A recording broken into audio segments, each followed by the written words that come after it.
Welcome back to Horsey 509 News. I'm here with Basil. Hello. And we're reading. Basically, well, tell them what we're reading. I'm reading an article called In the Air. And what is that about? It's by Charles Fisherman from the Smithsonian Magazine. And basically, the whole idea of the article is space travel and the likelihood how most individual Americans, well, not the Americans, will be called, sort of like the Ender's Game series, will be IF, or International Fleet. And people on Earth would be working in farms and mines, pulling resources for in just general society.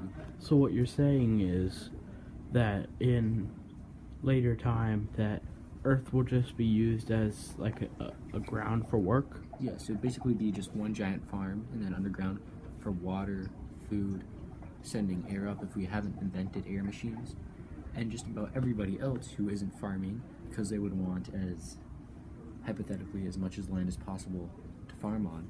They'd probably send everybody else up to space and space stations, like one that was modeled in this picture, in this magazine here. I know this is just a... Sorry about that, not very good. Basically, you've got this kind of thing going here. Ah. Neat. But the idea is that it would transform every individual being to space, and the scientist would help and make life better.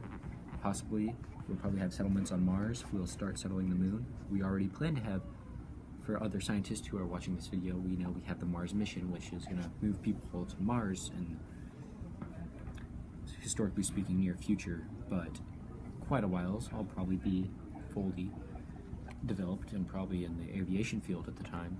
But for the most part, when this happens, people will only live on Earth to work. After that, they'll probably go up to space and live out their lives just sort of as retired folks, like living in nursing homes, except they'll probably start around the age of 70, 60, maybe a lower age. Life expectancy would be a little bit shorter. Yeah. Most people, the laborers, would be benefactory because they'll live the longest. However, people that live in space longer, like what happens right now, like me, for instance, because I'm huge into education and science and philosophy, like this kind of thing, our life expectancy would be up to like 52 at maximum, because we'd be in weightlessness, and that's not good on the human body, as effects on Scott Kelly have shown. Now, Basil, a couple people have been asking me about how that you are doing music on a website. Could you spread a little light on that? Okay. So, if you're asking me to spread a little light on music, what is the approximated goal of that? Oh, well, people were asking, because in the last video I made, I had said something about you were doing music for me for my channel. No, what, just explain a little bit of, like, how you're gonna do that.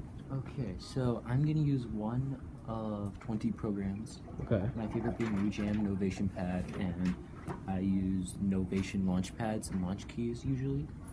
But for anybody who knows my website, ANON71, yes, search up in Baltimore, you've probably said it, yeah, in Reverb Nation, knows that most of my music is either piano, violin, or dubstep.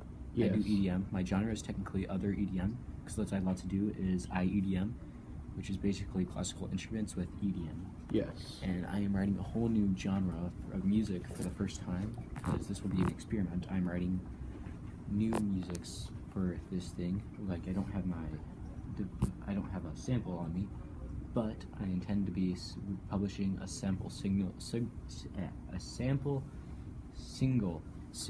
That's Quite a tongue twister. Very much so.